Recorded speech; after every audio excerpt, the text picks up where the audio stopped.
ನಮಸ್ಕಾರ. ಮನದ ಮಾತು ವಿಶೇಷ ಕಾರ್ಯಕ್ರಮಕ್ಕೆ ಸ್ವಾಗತ. ವೀಕ್ಷಕರೇ, ಬದುಕು ಒಂದು ಹೋರಾಟ ಅಂತ ಹೇಳ್ತೀವಿ, ಬದುಕು ಒಂದು ಪರೀಕ್ಷೆ ಅಂತ ಹೇಳ್ತೀವಿ. ಹೋರಾಟ ಅಂತ ತೆಗೆದುಕೊಂಡಾಗ ಸೋಲು ಗೆಲುವು ಖಚಿತವಾಗಿರುತ್ತೆ. ಒಬ್ಬರಿಗೆ ಒಂದಿನ ಸೋಲು ಒಂದಿನ ಗೆಲುವಿಗಾಗಿ ಹೋರಾಟ ಮಾಡಬೇಕಾದಂಥದ್ದು ಅನಿವಾರ್ಯ. ಅಲೆ ಪರೀಕ್ಷೆ ಅಂತ ತಗೊಂಡಾಗ ಯಾವ ರೀತಿಯ ಪರೀಕ್ಷೆಗಳು ಎದುರಾಗ್ಬೋದು ಅನ್ನೋದು ನಿಜವಾಗ್ಲೂ ಗೊತ್ತಾಗೋದಿಲ್ಲ. ಯಾಕಂದರೆ ನಾವು ವಿದ್ಯಾಭ್ಯಾಸ ಇರಬೇಕು, ಅಕಾಡೆಮಿಕಲ್ಲಿ ಪ್ರಿಪೇರ್ ಆಗ್ತೀವಿ, ಈ ಥರ ಕ್ವಶನ್ಸ್ ಬರ್ಬೋದು ಅಂತ. ಅದಕ್ಕೆ ಬದುಕು ಕೊಡುವಂತಹ ಪ್ರಶ್ನೆಗಳು ಯಾರಿಗೂ ಕೂಡ ಗೊತ್ತಾಗೋದಿಲ್ಲ. ಸೊ ಆ ಪ್ರಶ್ನೆಗಳಿಗೆ ಉತ್ತರಿಸುವಂಥ ಪ್ರಯತ್ನ ಪರೀಕ್ಷೆಯಲ್ಲಿ ಮುಂದುವರಿತಾ ಹೋಗಬೇಕಾಗತ್ತೆ. ಕೆಲವು ಸರಿ ಎಷ್ಟಾಗುತ್ತೆ ಅಂತಂದರೆ ಈ ಬದುಕೇ ಸಾಕಪ್ಪ ಅನ್ನುವಂತಹ ಪರೀಕ್ಷೆಗಳು ಕೂಡ ಬರ್ತವೆ. ಆದರೆ ಧೈರ್ಯಗುಂದದೆ ಆ ಪರೀಕ್ಷೆನ ಎದುರಿಸಬೇಕಾದಂಥ ಅನಿವಾರ್ಯತೆ ಎಲ್ಲರಲ್ಲೂ ಇದ್ದೇ ಇರುತ್ತೆ, ಎಲ್ಲ ಬದುಕಲ್ಲಿ ಇದ್ದೇ ಇರುತ್ತೆ. ಸಾಕಷ್ಟು ವಿಚಾರಗಳಲ್ಲಿ ತಗೊಳ್ಳೋದಾದರೆ ಯಾರೋ ಮಾಡಿದ ತಪ್ಪಿಗೆ ಇನ್ಯಾರೋ ಅದಕ್ಕೆ ಶಿಕ್ಷೆನ ಅನುಭವಿಸ್ತಾ ಇರ್ತಾರೆ. ಸೊ ಯಾರದೋ ತಪ್ಪಿಗೆ ಅವರ ವಿಕೃತಿ ಮನಸ್ಸು, ಸೊ ಆ ಮನಸ್ಥಿತಿಯಿಂದಾಗಿ ಇನ್ನೊಬ್ಬರು ಇಡೀ ಕುಟುಂಬ ನರಳಾಡುವಂಥ ಪ್ರಸಂಗಗಳು ಅನೇಕ ನಮ್ಮ ಕಣ್ಮುಂದೆ ಇದ್ದಾವೆ. ಬೆಂಕಿ ಹಾಕ್ತಾರೆ, ಸಿಮೆಂಟ್ ಹಾಕಿ ಸುಡುವಂಥದ್ದು, ಹಲ್ಲೆ ಮಾಡುವಂಥದ್ದು, ಅಥವಾ ವಿಶೇಷವಾಗಿ ನಾನು ತುಂಬ ಜನರ ಮೇಲೆ ಆ್ಯಸಿಡ್ ದಾಳಿ ಆಗಿದೆ. ಆ್ಯಸಿಡ್ ದಾಳಿಗೊಳಗಾದಂಥ ಮಹಿಳೆಯರ ಸ್ಥಿತಿ ಅಂತೂ ನಿಜವಾಗ್ಲೂ, ಯಾಕಂದರೆ ಅವ್ರಿಗೂ ಸಮಾಜ ನೋಡುವಂತಹ ದೃಷ್ಟಿ ಚೇಂಜ್ ಆಗ್ತಾ ಹೋಗ್ಬಿಡುತ್ತೆ. ಆ್ಯಸಿಡ್ ದಾಳಿ ಆಗಿರುತ್ತೆ, ಅವರ ಇಡೀ ದೈಹಿಕವಾಗಿ ಮುಖ ವಿರೂಪಗೊಂಡಿರುತ್ತೆ. ಆದರೆ ಅವರ ಮನಸ್ಸನ್ನು ಯಾರು ಕೂಡ ಅರ್ಥ ಮಾಡ್ಕೊಳ್ಳೋಕ್ಕೆ ಪ್ರಯತ್ನ ಪಡೋದಿಲ್ಲ. ತದನಂತರದ ಜೀವನ ಹೇಗೆ, ಅದ ನಂತರವೂ ಕೂಡ ನನಗೆ ಬದುಕಿದೆ ಅನ್ನುವಂಥ ಮಹಿಳೆಯರು, ಗಟ್ಟಿಗಿತ್ತಿಯರು ಇದ್ದಾರೆ. ಸಾಕಷ್ಟು ಜನಕ್ಕೆ ಪೂರಕವಾಗಿ ಅವರಿಗೆ ಸ್ಫೂರ್ತಿಯಾಗಿ ಬದುಕಿದವರು ಇದ್ದಾರೆ. ಅಂಥವರಲ್ಲಿ ಒಬ್ಬರು ನಮ್ಮ ಜೊತೆ ಇವತ್ತು ಮನದ ಮಾತಲ್ಲಿರ್ತಾರೆ. ಸೊ ಜಯಲಕ್ಷ್ಮಿ ಹುಳಿಯಾರ್ ಅಂತ, ಇವರು ಕೂಡ ತಮ್ಮ ಪತಿಯಿಂದಲೇ ಆ್ಯಸಿಡ್ ದಾಳಿಗೊಳಗಾದವರು. ಆದರೆ ಅದಕ್ಕೆ ಅವರು ಹೆದರ್ಕೊಂಡು ಕೂತ್ಕೊಳ್ಳಿಲ್ಲ. ತನ್ನಿಬ್ಬರು ಮಕ್ಕಳನ್ನ ಸಾಕಬೇಕಾದಂಥ ಜವಾಬ್ದಾರಿ ಇತ್ತು, ಅವರನ್ನೊಂದು ದಡ ಮುಟ್ಟಿಸುವಂಥ ಜವಾಬ್ದಾರಿ ಅವ್ರ ಮೇಲಿತ್ತು. ಸೊ ಅದನ್ನು ಮಾಡಿದ್ದಾರೆ. ಇವತ್ತು ಅನೇಕ ಮಹಿಳೆಯರಿಗೆ ಸ್ಫೂರ್ತಿಯಾಗಿ ಅವರಿಗೆ ನೆರವಿಗೆ ನಿಲ್ತಾರೆ. ಮಹಿಳಾ ಸ್ವಸಹಾಯಕ ಸಂಘಗಳ ಜೊತೆಗೆ ಸೇರ್ಕೋತಾರೆ, ಅನೇಕ ಸಾಮಾಜಿಕ ಕಾರ್ಯಕರ್ತರ ಜೊತೆಗೆ ಸೇರ್ಕೋತಾರೆ, ಹೋರಾಟಗಾರರ ಜೊತೆ ಸೇರ್ಕೋತಾರೆ, ಹೋರಾಟ ಮಾಡ್ತಿದ್ದಾರೆ ಬಹಳಷ್ಟು ಜನಕ್ಕೆ ನ್ಯಾಯ ಕೊಡಿಸ್ಬೇಕು ಅಂತ. ಸೊ ಬನ್ನಿ, ಜಯಲಕ್ಷ್ಮಿ ಹುಳಿಯಾರ್ ನಮ್ಮ ಜೊತೆ ಇದ್ದಾರೆ. ಅವರ ಬದುಕಿನಲ್ಲಾದಂಥ ಆ ಒಂದು ಘಟನೆ ಹೇಗೆ ಅವರ ಬದುಕಿಗೆ ತಿರುವನ್ನು ಕೊಡ್ತು ಅಂತ ಅವರಿಂದನೇ ಕೇಳೋಣ. ಅವ್ರನ್ನ ಕಾರ್ಯಕ್ರಮಕ್ಕೆ ಸ್ವಾಗತ ಕೋರೋಣ. ನಮಸ್ಕಾರ. ನಮಸ್ತೆ ಮೇಡಮ್, ಕಾರ್ಯಕ್ರಮಕ್ಕೆ ಸ್ವಾಗತ ನಿಮಗೆ. Thanks madam. ನಿಮ್ಮ ಜೊತೆ ಮಾತಾಡ್ತೀನಿ. ಜಯಲಕ್ಷ್ಮಿ ಅವ್ರ ಜೊತೆ ಮಾತಾಡೋಕ್ಕೂ ಮುಂಚೆ ಅವರ ಕುರಿತಾದಂಥ ಒಂದಷ್ಟು ಕಿರು ಪರಿಚಯ ಹೊತ್ತಂಥ ಒಂದು ಪ್ಯಾಕೇಜ್ ಇದೆ, ಬನ್ನಿ ನೋಡ್ಕೊಂಡು ಬರೋಣ.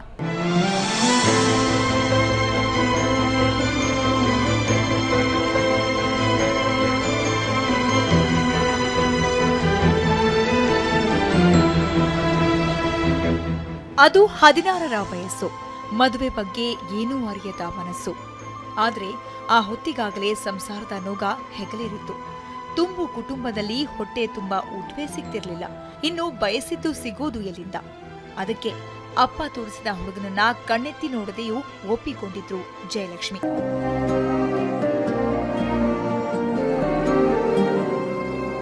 ಜಯಲಕ್ಷ್ಮಿ ಹುಳಿಯಾರ್ ಪತಿಯಿಂದಲೇ ಆಸಿಡ್ ದಾಳಿಗೆ ಒಳಗಾದ ಮಹಿಳೆ.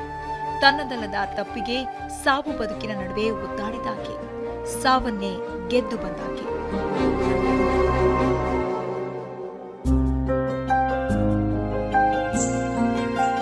ಕುಡಿತವೇ ಜೀವನವಾಗಿದ್ದ ಪತಿಯಿಂದ ದೂರ ಇದ್ದು ಮಕ್ಕಳ ಜವಾಬ್ದಾರಿ ಹೊತ್ತಿದ್ದ ಜಯಲಕ್ಷ್ಮಿಯ ನೆಮ್ಮದಿ ಹಾಳು ಮಾಡಲೇಬೇಕು ಅನ್ನೋ ವಿಕೃತ ಮನಸ್ಸು ಇವರ ಗಂಡನದ್ದಾಗಿತ್ತು. ಅದಕ್ಕೆ ಅನೇಕ ಬಾರಿ ಪತಿಯಿಂದ ಹಲ್ಲೆಗೊಳಗಾಗಿ ಸಾವಿನ ದವಡಿಯಿಂದ ತಪ್ಪಿಸಿಕೊಂಡು ಸಹವಾಸ ಬೇಡ ಅಂತ ಬಂದ್ರೂ ಕೂಡ ಬಿಡಲಿಲ್ಲ ಆತ.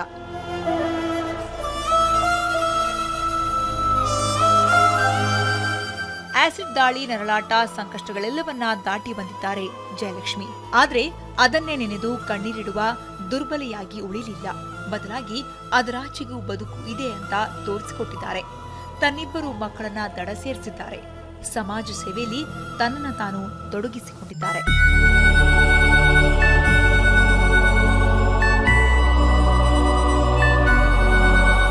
ಸಾಕಷ್ಟು ಸಾಮಾಜಿಕ ಕಾರ್ಯಗಳಲ್ಲಿ ಇದೀಗ ಜಯಲಕ್ಷ್ಮಿ ತೊಡ್ಕೊಂಡಿದ್ದಾರೆ. ಹಾಗಾದರೆ ಲೈಫ್ ಹೇಗೆ ಅವರಿಗೆ ಶಾಕ್ಗಳನ್ನು ಕೊಡ್ತಾ ಬಂತು? ಮೊದಲು ಹೇಗಿತ್ತು ಅವರ ಬಾಲ್ಯ, ಹೇಗಿತ್ತು ಅವರ ಜೀವನದಲ್ಲಿ ಅತಿ ಮುಖ್ಯವಾದ ಘಟ್ಟ ಅಂತ ಅನಿಸಿದ್ದು ಯಾವಾಗ? ಬನ್ನಿ ಅವ್ರನ್ನೇ ಮಾತಾಡ್ಸೋಣ ಅಂತೆ. ಜಯಲಕ್ಷ್ಮಿ ಅವರೇ, ಸೊ ಸಾಕಷ್ಟು ಕೆಲಸಗಳಲ್ಲಿ ಈಗ ಬ್ಯುಸಿ ಆಗಿರ್ತೀರಾ. ಯಾವಾಗಲೂ ಜಯಲಕ್ಷ್ಮಿ ಅವ್ರು ಫೋನ್ ಮಾಡಿದ್ರೆ ಎಲ್ಲಿ ಪ್ರೊಟೆಸ್ಟಲ್ಲಿ ಇರ್ತೀರಾ? ತುಂಬಾ ಬ್ಯುಸಿನೇ ಇರ್ತೇನೆ ಎನಿ ಟೈಮ್ ಮಹಿಳಾ. ಯಾಕೆಂದರೆ ನಾನು ಈ ಥರ ಈ ಆ್ಯಸಿಡ್ ದಾಳಿಗೆ ಒಳಗಾದೆ. ಯಾಕೆಂದರೆ ನನಗೆ ಅವಾಗ ಈ ಪರಿಸ್ಥಿತಿಲಿ ನಾನು ಇದ್ದಿದ್ದ ಪರಿಸ್ಥಿತಿ, ನಾನು ಈಗೇನು ಕೆಲಸ ಮಾಡ್ತಾ ಇದ್ದೀನಿ ಆ ಕೆಲಸ ಮಾಡ್ತಕ್ಕಂಥ ಮಹಿಳೆಯರು ಇದ್ದಿದ್ರೆ ಇವತ್ತು ಈ ಪರಿಸ್ಥಿತಿಲಿ ನಾನು ಆ್ಯಸಿಡ್ ದಾಳಿ ಒಳಗಾಗಿ ಇಲ್ಲಿ ಕುತ್ಕೊಳ್ಳೋ ಪರಿಸ್ಥಿತಿ ನನಗೆ ಇರ್ತಾ ಇರಲಿಲ್ಲ. ಯಾಕೆಂದ್ರೆ ಅದು ಹಾಗಾದ್ ಬೇಡ ಅನ್ನೋ ಒಂದು ಕಾರಣಕ್ಕೆ ನಾನು ಇವತ್ತು ಮಹಿಳೆಯರಿಗಾಗಿನೇ, ಒಳಗಡೆ ಇರ್ತಕ್ಕಂಥ ಮಹಿಳೆಯರಿಗೆ ಏನು ಗೊತ್ತಿಲ್ಲ ಮೇಡಮ್, ಅವ್ರಿಗೆ ಖಂಡಿತ ಏನು ಪೊಲೀಸ್ ಸ್ಟೇಷನ್ ಅಂದ್ರೆ ಏನು ಗೊತ್ತಿಲ್ಲ, ಹೊರಗಡೆ ಹೋಗ್ಬೇಕು ಅಂತ ಒಂದು ಮಹಿಳಾ ಸಾಂತ್ವನ ಕೇಂದ್ರ ಅಂತ ಏನು ಗೊತ್ತಿಲ್ಲ, ಒಂದು ಸ್ತ್ರೀ ಶಕ್ತಿ ಸಂಘ ಅಂದ್ರೆ ಏನು ಗೊತ್ತಿಲ್ಲ. ಇನ್ನ ಈ ತರದ್ದು ತುಂಬಾ ತುಂಬಾ ಮಹಿಳೆಯರು ಇನ್ನ ಇದಾರೆ ಮೇಡಮ್, ಈಗಲೂ ಇದ್ದಾರೆ. ನಾವು ಹೌದು ಹುಡುಕ್ತಾ ಹೋದ್ರೆ ದಿನ ಇಂಥವ್ರು 10-15 ಮಹಿಳೆಯರು ಖಂಡಿತ ಸಿಗ್ತಾ ಇದ್ದಾರೆ ನಮ್ಗೇನೆ. ಜಯಲಕ್ಷ್ಮಿ ಅವರ ಊರು ಹುಟ್ಟೂರು ಯಾವುದು, ಹೇಗಿತ್ತು ಬಾಲ್ಯ ನಿಮ್ದು? ಬಾಲ್ಯ ಹುಟ್ಟೂರು ಚಿಕ್ಕನಾಯಕನಹಳ್ಳಿ ತಾಲೂಕು, ತುಮಕೂರು ಜಿಲ್ಲೆ, ಹುಳಿಯಾರು. ನಮ್ದು ಬಾಲ್ಯ, ನಾವು ನಮ್ಮ ತಾಯಿಗೆ, ನಾವು 14 ಜನ ಮಕ್ಕಳು. ತಾಯಿಗೆ ತಂದೆ ಏನ್ ಮಾಡ್ಕೊಂಡಿದ್ರು? ತಂದೆ ನಮ್ದು ಜವಳಿ ವ್ಯಾಪಾರ, ಅವಾಗ ಸೀರೆ ವ್ಯಾಪಾರ, ಅವಾಗಿನಲ್ಲೇ ನಮ್ದು ತುಂಬಾ ಇದಾಗಿದೆ, ಜವಳಿ ವ್ಯಾಪಾರ ಮಾಡ್ಕೊಂಡಿದ್ದರು. ಅವಾಗಿನ ಕಾಲದಲ್ಲಿ ಹೆಚ್ಚು ಓದೋದು ಏನಿರಲಿಲ್ಲ, ಬರೀ SSLC ಅಂದ್ರೆ, ನಾನು ಓದಿದ್ದು SSLC ಅಂದ್ರೆ ಅದೇ ಹೆಚ್ಚು ಅವಾಗಿನ ಇದರಲ್ಲಿ. ಹಾಗಾಗಿ ನಾನು SSLC ತನಕ ಮಾತ್ರ ಓದಿದ್ದೆ. ಅವಾಗ ಇನ್ನೇನು SSLC ಆದ ತಕ್ಷಣ ಮದುವೆ ಮಾಡ್ತಾ ಇದ್ರು. ಅವಾಗ ಬೇಕು ಬೇಡ ಅನ್ನೋದೇನು ಕೇಳ್ತಾ ಇರಲಿಲ್ಲ, ಅವ್ರು ಹೇಳಿದ್ದನ್ನ ನಾವು ಮಾಡ್ಕೊಳ್ಳೋಂಥ ಪರಿಸ್ಥಿತಿಲಿ ಇದು. ಅವಾಗ ಮದುವೆ ಆಗಿದ್ದು ಕೂಡ ನಾನು SSLC ಮುಗಿದ ತಕ್ಷಣನೇ ನಾನು ಬೇಗನೆ ಮದುವೆ ಮಾಡಿದ್ರು. ಹೌದು. ನಿಮ್ಮ ಮದುವೆಯ ಆರಂಭದ ದಿನಗಳು ಅಂದ್ರೆ ನಿಮ್ಮ ಗಂಡನ ಮನೆ ಯಾವುದು, ಊರು ಯಾವುದು? ನಮ್ದು ಮಾಗಡಿ ತಾಲೂಕು, ಇಲ್ಲೇನೆ ರಾಮನಗರ ಜಿಲ್ಲೆ, ಮಾಗಡಿ ತಾಲೂಕು, ಕುದೂರು ಅಂತ. ಕುದೂರ್ಗೆನೆ ಕೊಟ್ಟು ನಾನು ಮದುವೆ ಮಾಡಿಕೊಟ್ಟಿದ್ದು. ಅಲ್ಲಿ ಆ ಪರಿಸ್ಥಿತಿಲಿ ಅವ್ರದ್ದು ಏನಂತ ಡ್ರಿಂಕ್ಸ್ ಮಾಡೋ ಅಂತ ಜನ ಜಾಸ್ತಿ, ಅವನು ಅವಾಗ್ಲೂ ಜಾಸ್ತಿ ತುಂಬಾನೇ ಕುಡಿತಾ ಇದ್ದ ಅನ್ನೋದು ಕೇಳ್ಪಟ್ಟೆ. ಅದು ಗೊತ್ತಿರ್ಲಿಲ್ಲ ನಮ್ಗೆಲ್ಲ ಅವಾಗೇನು, ಮದ್ವೆ ಆದ್ಮೇಲೆ ನಮಗೆ ಗೊತ್ತಾಗಿದ್ದು. 2 ಮಕ್ಕಳಾಗ ತನಕನೇ ನಾವು ಚೆನ್ನಾಗಿದ್ದಿದ್ದು ಅವನ ಜೊತೆಯಲ್ಲಿ ಅಂತ ಅನ್ನಿಸಿದೆ. ತೀರಾ ಆಮೇಲೆ ಏನಂತ ನನ್ನ ಜೀವನ ನರಕ ಜೀವನನೇ ಆಗ್ತಾ ಇತ್ತು. ಯಾವಾಗಲೂ ಕುಡಿದು ಬರೋದು, ಹೊಡಿಯೋದು, ಗಲಾಟೆ ಮಾಡೋದು. ಆದ್ರೆ ಅವನು ಅವ್ರು ಏನೋ ಒಂಥರ ಹನುಮಾನದ ದೃಷ್ಟಿನೇ ಜಾಸ್ತಿ ಅವನಿಗೆ ನನ್ನ ಮೇಲೆ. ಅವನು ಏನಷ್ಟು ನೋಡೋಕ್ಕೂ ಚೆನ್ನಾಗಿರ್ಲಿಲ್ಲ. ಇನ್ನು ನೋಡಿ ಎಲ್ರು ಈಗಲೂ ಅಷ್ಟೇ, ಯಾರಾದ್ರೂ ಒಂದು ಗಂಡು ಹೆಣ್ಣು ಹೋಗ್ತಾ ಇದ್ರೆ ಆ ಹುಡುಗಿ ಎಷ್ಟು ಚೆನ್ನಾಗಿದಲ್ಲ, ಅವನೇನು ಚೆನ್ನಾಗಿಲ್ಲ ಅಂತ ನೋಡ್ತಾರೆ. ಅದು ಸಹಜವಾಗಿ ನೋಡೋವಂಥದ್ದು. ಅವ್ರು ಏನೋ ನನ್ನ ಹೆಂಡತಿನೇ ಬೇರೆಯವ್ರು ಯಾರೋ ನೋಡ್ತಾರೆ ಅನ್ನೋ ರೀತಿ ಅವನು ಮೈಂಡಿಗೆ ಅವನು ಇದು ಮಾಡ್ಕೊಂಡ್ರೆ ಅದು ನಮ್ದು ತಪ್ಪಲ್ಲ ಅಂತ ನಮಗೆ ಅನಿಸಿದ್ದು. ಒಂಥರ ಅವ್ರ ಮನಸ್ಸಲ್ಲೇ ಖಂಡಿತ ಅವನ ಮನ್ಸಲ್ಲೇ ಅದು ಸೈಕೋ ತರ ಏನೋ ಅವ್ರು ನೋಡಿದ್ರೆ ನೀವು ಚೆನ್ನಾಗಿದ್ರಿ ಅನ್ನೋದೇ ಅವ್ರಿಗೆ ಪ್ರಾಬ್ಲಮ್. ಖಂಡಿತ ನಾನು ಚೆನ್ನಾಗಿದ್ರಿ ಅಂತ ಖಂಡಿತ ಅದೇ. 2 ಮಕ್ಕಳು ಆಗ್ತವೆ. ಮಕ್ಕಳು ಎಷ್ಟು ವರ್ಷ ನಿಮ್ಗೆ ಜಗಳ ಅಂದ್ರೆ ಅದು ಹೇಗಾಯ್ತು? ದಾಳಿ ಮಾಡುವಂತ ಆಸಿಡ್ ದಾಳಿ ಮಾಡುವಂತದ್ದು ಅಂದ್ರೆ ಮುಂಚೆಯಿಂದಲೂ ನಮಗೂ ಅವ್ರಿಗೂ ತುಂಬಾನೇ ಸಣ್ಣ ಪುಟ್ಟಕ್ಕೆ ಜಗಳಗಳು ಆಗ್ತಾನೆ ಇತ್ತು. ನಾವು ಏನು ಕೆಲಸ ಅಂತಲೂ ನಾವು ಮನೆಯಲ್ಲಿ ಬರೀ ಓದ್ಕೊಂಡಿದ್ದಷ್ಟೇನೆ. ನಮ್ಗೆ ಸಂಸಾರ ಅಂದ್ರೆ ಏನು, ಇದೆ ಅಂದ್ರೆ ಏನು ಗೊತ್ತಿರ್ಲಿಲ್ಲ. ಇವನು ಮನೇಲಿ ಸರಿ ಇಲ್ದಿರೋ ಕಾರಣ ಅವರು ನಮ್ಮ ಯಜಮಾನ್ರ ಅಣ್ಣ ಅವರು ಕೂಡ ಅವ್ರನ್ನ ಬೇರೆ ಹಾಕಿದ್ರು. ಮಕ್ಳು ಇನ್ನ ಚಿಕ್ಕ ಪುಟ್ಟ ಮಕ್ಕಳು, ದುಡಿಯೋದು ಏನು ಅಂತ ಗೊತ್ತಿರ್ಲಿಲ್ಲ. ಆದ್ರೂ ನಾನು ಏನೋ ಇದ್ರದ್ದು ನನಗೆ ಕಸಬು ಗೊತ್ತಿಲ್ಲದ್ರೆ ನಾನು ಮಗ್ಗ ನೇಯೋದನ್ನು ನಾನು ಕಲ್ತ್ಕೊಂಡೆ. 2 ಮಕ್ಕಳಿನ ಚಿಕ್ಕ ಮಕ್ಕಳನ್ನ ಮಗ್ಗದ ಹತ್ರ ಹುಲ್ಡಾಕೊಂಡು, ನನ್ನ ಚಿಕ್ಕ ಮಗ ಯಶವಂತ್ ಚಿಕ್ಕೋನಿನ್ನ ಅವನ್ನ ಮಗ್ಗದ ಹತ್ರ ಇಟ್ಕೊಂಡು ನಾನು ಮಗ್ಗ ನೇಯ್ತಾ ಇದ್ದೆ. 2 ತಿಂಗಳು 3 ಬಿದ್ರು ಕೂಡ ನಾನು ಇನ್ನ ಬಾಣಂತಿ ಅನ್ನೋದು ನೋಡಿದಿರೇನೆ ನಾನೇ ಕೆಲಸ ಮಾಡಿ ನನ್ನ ಜೀವನ, ನನ್ನ ಮಕ್ಳ ಜೀವನ ನಾನು ಸಾಗಿಸ್ಕೋತಾ ಇದ್ದೆ. ಖಂಡಿತ ಅವನಂತೂ ನನ್ನನ್ನ ದುಡ್ದು ಏನು ಸಾಕಿಲ್ಲ. ಅವನು ಹೊರಗೆ ಹಾಕಿದ ಖಂಡಿತ ಹೊರಗೆ ಹಾಕಿದಾಗ ನಾನೇ ಸ್ವಂತ ದುಡ್ದು ನನ್ನ ಕಾಲ ಮೇಲೆ ನಾನು ನಿಂತ್ಕೋಬೇಕು, ಮಕ್ಳನ್ನ ಸಾಕ್ಬೇಕು ಅನ್ನೋದೊಂದು ಇದಿತ್ತು. ಅವಾಗ ತಾಯಿ ಮನೆಗೆ, ಇವಾಗ ಏನಾರೋ ಒಂದಂದ್ರೆ ತಾಯಿ ಮನೆಗೆ ಹೋಗ್ತಾರೆ ಹೆಣ್ಮಕ್ಳು, ಖಂಡಿತ ಅವಾಗ ತಾಯಿ ಮನೆಗೆ ಹೋಗೋ ಖಂಡಿತ ಬೈದು ಕಳಿಸ್ತಾ ಇದ್ರು. ಏನೇ ಆದ್ರೂ ನೀನು ನಿನ್ ಗಂಡನ ಮನೇಲಿ ಇರ್ಬೇಕು, ಅಲ್ಲೇ ವಿಷಯ ನೀನೇನು ಹೇಳ್ಕೊಡುದು, ಅವ್ನು ಏನಂದ್ರೂ ಅನ್ನಿಸ್ಕೋಬೇಕು. ಇಲ್ಲಿ ನಮ್ದು ತುಂಬಿದ ಕುಟುಂಬ, ನಿನ್ ತಂಗಿದಿರಿದ್ದಾರೆ, ತಮ್ಮದಿರಿದ್ದಾರೆ, ಅವ್ರನ್ನ ಮದ್ವೆ ಮಾಡ್ಬೇಕು. ಇದನ್ನ ನಮ್ಮ ತಾಯಿ ಸಹಜವಾಗಿ ಹೇಳ್ ಕಳ್ಸಿದ್ ಮಾತು. ಖಂಡಿತ ಇವಾಗ ಆ ಮಾತು ಹೇಳ್ ಕಳ್ಸಿದ್ದನ್ನ ಅದು ನಮ್ಮ ತಾಯಿದೇ ವೇದವಾಕ್ಯ ಅಂತ ಹೇಳ್ಕೊಂಡು ನಾನು ಈ ಪರಿಸ್ಥಿತಿಲಿ ಇದ್ದೀನಿ. ಅವತ್ತಿನ ದಿವಸ ನಮ್ಮ ತಾಯಿ ಈ ರೀತಿ ಹೇಳ್ದೆ ಇದ್ದಿದ್ರೆ ಖಂಡಿತ ನಾನು ಈ ಸ್ಟೇಜಲ್ಲಿ ಇದರಲ್ಲಿ ಇರ್ತಾ ಇರ್ಲಿಲ್ಲ. ಮಾತಾಡ್ತೀನಿ ನಿಮ್ ಜೊತೆಗೆ ಮತ್ತಷ್ಟು. ಜಯಲಕ್ಷ್ಮಿ ಅವ್ರ ಜೊತೆಗೆ ಮಾತಾಡೋಣ ವೀಕ್ಷಕರ. ಅವರ ಬದುಕಿನ ಕಹಿ ಘಟನೆ ಇದು. ಬದುಕಬೇಕಾದ್ರೆ ನಾನು ಏನು ಮಾಡಬೇಕು ಅನ್ನುವಂಥ ಒಂದು ದಿಟ್ಟ ನಿರ್ಧಾರ ತಗೊಳ್ಳುವಂಥ ಒಂದು ಕ್ಷಣ, ಅದು ನಿಜವಾಗ್ಲೂ ಅಮೂಲ್ಯವಾಗಿರುತ್ತೆ. ಆ್ಯಂಡ್ ಅದು ಒಂದು ಟರ್ನ್ ಕೊಡುತ್ತೆ ನಮ್ಮ ಲೈಫ್ಗೆ. ಅದ್ರ ಬಗ್ಗೆ ಕೂಡ ಕೇಳೋಣ ಒಂದು ಬ್ರೇಕ್ ಆದಮೇಲೆ. ಮನದ ಮಾತು ವಿಶೇಷ ಕಾರ್ಯಕ್ರಮಕ್ಕೆ ಮತ್ತೆ ಸ್ವಾಗತ. ನಮ್ಮ ಜೊತೆಗೆ ಜಯಲಕ್ಷ್ಮಿ ಹುಳಿಯಾರಿದ್ದಾರೆ. ಬನ್ನಿ, ಅವರ ಜೀವನದಲ್ಲಿ ಆದಂಥ ಕಹಿ ಘಟನೆ, ಅವರ ಪತಿ ಅವರ ಮೇಲೆ ಆ್ಯಸಿಡ್ ದಾಳಿಯನ್ನು ಮಾಡ್ತಾರೆ, ತದನಂತರ ಅವರು ಯಾವ ರೀತಿ ಬದುಕನ್ನು ಕಟ್ಕೊಂಡ್ರು ಅನ್ನುವಂಥದ್ದು. ಆವತ್ತೇನಾಯಿತು, ಯಾಕೆ ಆ್ಯಸಿಡ್ ದಾಳಿ ಮಾಡಿದ್ರು? ಅಂದರೆ ನಾನು ನನ್ನ ಗಂಡನ ಜೊತೆ ಸುಮ್ಮನೆ ಸಣ್ಣ ಪುಟ್ಟ ಜಗಳ, ಇದರಲ್ಲೂ ಏನು ಒಂದಲ್ಲ ನನಗೆ ಹಿಂಸೆ ಕೊಡ್ತಾ ಇದ್ದಿದ್ದು. ಅದಕ್ಕೂ ಈ ಆ್ಯಸಿಡ್ ದಾಳಿ ಆಗೋದಕ್ಕಿಂತ ಮುಂಚೆನೂ ಸುಮಾರು ಬಾರಿ ನನ್ನ ಮೇಲೆ ತುಂಬಾನೇ ಘಟನೆಗಳು ನಡೆದಿದ್ದು. ಯಾಕೆಂದ್ರೆ ಚಾಕುವಿನಿಂದ ಕುಯ್ದಿದ್ದಂಥ ಘಟನೆ, ಹೊಡೆಯೋದು ಅಂದ್ರೆ ಅದು ಲೆಕ್ಕ ಇಲ್ಲ. ಭಾನುವಾರ ಅಂದ್ರೆ ಫುಲ್ಲು ಹೊಡೆಯೋದು, ತುಂಬಾನೇ ಹಿಂಸೆ ಇರ್ತಾ ಇತ್ತು. ತಲೆ ತಗೊಂಡೋಗಿ ಬುರುಡೆಗೆ ಚುಚ್ಚೋದು, ನೇಣು ಹಾಕಂತ ಪರಿಸ್ಥಿತಿನೂ ಮಾಡಿದ್ದಾರೆ. ಮತ್ತೆ ಸೀಮೆಣ್ಣೆ ಹಾಕಿ ಕೂಡ ನನ್ನನ್ನು ಬೀದಿಲೆಲ್ಲ ಎಳ್ದಾಡಿದ್ದಾರೆ. ಮತ್ತೆ ಸ್ಲೀಪಿಂಗ್ ಟ್ಯಾಬ್ಲೆಟ್ಸ್ ಕೂಡ ನನಗೆ ಬಲವಂತವಾಗಿ ನುಂಗಿಸಿದ್ದಾರೆ. ಈ ಥರದ್ದು ಸುಮಾರು ಘಟನೆಗಳು ನನಗೆ ಈ ಆ್ಯಸಿಡ್ ದಾಳಿ ಆಗೋದಕ್ಕಿಂತ ಮುಂಚೆ ಆಗಿತ್ತು. ಆ ಘಟನೆಗಳೆಲ್ಲ ಸಹಿಸ್ಕೊಂಡು ನಮ್ಮ ತಾಯಿ ಮನೆಗೂ ಬರ್ದಿರೆ ನಾನು ಸ್ವಂತ ನಾನು ಇದ್ರ ಮೇಲೆ ಇರಬೇಕು ಅಂತ ನಾನು ಕಸಬು ಕಲಿತಿದ್ದೆ. ಹಂಗಾಗಿ ನಾನು ಅದೇ ರೀತಿ ಜೀವನ ಮಾಡ್ತಾ ಇದ್ದೆ. ನಾನಂತೂ ಒಂದು ಕಡೆ ಎಲ್ಲ ಇದ್ದಿದ್ದು, ದೊಡ್ಡಬಳ್ಳಾಪುರದಲ್ಲಿ 1-2 ವರ್ಷ ಇದ್ದೆ, ಬೆಂಗಳೂರು ಕೂಡ ಒಂದು 5 ವರ್ಷ ಮೂಡ್ಲಪಳ್ಳಿದಲ್ಲೂ ಕೂಡ ಬಂದಿದ್ದೆ, ಮತ್ತೆ ಹಳೆಪಳ್ಳಿಕಲ್ಲು ಹೋಗಿದ್ದೆ.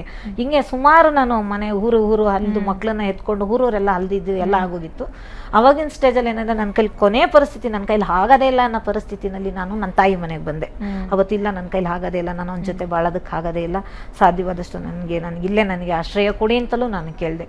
ಆಶ್ರಯ ಕೊಡಿ ಅಂದಾಗ ಅವ್ರು ಏನಂದ್ರೆ ಅಲ್ಲಿ ನಾವು ಜೀವನ ಮಾಡೋದಕ್ಕೆ, ಜೀವನೋಪಾಯ ಮಾಡೋದಕ್ಕೆ ಅಲ್ಲೇನು ಕೆಲಸ ಇಲ್ಲ. ಯಾಕೆಂದ್ರೆ ನಮ್ಮ ಮನೇಲಿನ ಅವ್ರಿಗೆ ಜೀವನ ಮಾಡೋದು ಕಷ್ಟ. ಹೌದು, ತುಂಬಾ ದುಡಿಯೋರು ಕಮ್ಮಿ. ನಮ್ಮ ಅಣ್ಣಂದಿರು ಅವ್ರದ್ದೇ ಆದ ಅವ್ರದ್ದು ಹೆಂಡತಿ ಮಕ್ಳನ್ನ ನೋಡ್ಕೊಂಡ್ರೆ ಅವ್ರದ್ದೇ ಆದ ಸಾಕಾಗಿ ನನ್ನ ಮಕ್ಳನ್ನ ಇಬ್ಬರನ್ನ ಸಾಕೋ ಪರಿಸ್ಥಿತಿಯಲ್ಲಿ ನಮ್ಮ ತಂದೆ ತಾಯಿ ಇರಲಿಲ್ಲ. ಏನು ಮಾಡುವ ನಾ ಇದರಲ್ಲಿ.